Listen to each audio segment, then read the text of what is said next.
দর্শক, শেখ হাসিনা দেশ ছাড়ার পর পরিবর্তনে হাওয়া বইছে দেশের প্রতিটি সেক্টরে। সেই তালিকায় রয়েছে দেশের ক্রীড়া অঙ্গন।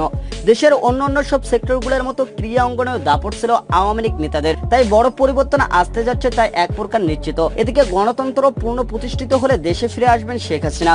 দর্শক, এ কথা জানিয়েছেন তার ছেলে সজীব অজেদ। দর্শক, এদিকে বাংলাদেশের চলমান অস্থিতিশীল পরিস্থিতির জন্য পাকিস্তানের প্রভাবশালী গোয়েন্দা সংস্থা আইএস কে দায়ী করেছেন তিনি। আওয়ামী লীগের প্রতিনিধিত্ব করেছিলেন বাংলাদেশের পোস্টার বয় সাকিব আল হাসান। ক্রিকেট ক্যারিয়ারে অনেকবারই খারাপ সময়ের মুখোমুখি হয়েছিলেন টাইগারের এই ক্রিকেটার। দর্শক, নিষেধাজ্ঞা, খারাপ ফর্ম কিংবা ভক্তদের সঙ্গে ঝামেলায় জড়িয়ে সমালোচিত হয়েছেন তিনি। তবে এবার সবকিছু ছাড়িয়ে গেছেন দেশের এই টাইগার ক্রিকেটার। দর্শক, চ্যাম্পিয়ন অলরাউন্ডার সাকিব আল হাসান কি পাকিস্তানের বিপক্ষে টেস্ট সিরিজে অংশ নেবেন? কানাডার গ্লোবাল টি-20 টুর্নামেন্ট থেকে কবে দেশে ফিরে আসবেন সাকিব আল হাসান? এলেই বা কি করবেন তিনি? এদিকে জানা গিয়েছে 12 আগস্ট পর্যন্ত তার অ্যানাউন্সই আছে। তাই ধরেই নেওয়া যাচ্ছে 12 আগস্টের আগে তিনি দেশে ফিরছেন না।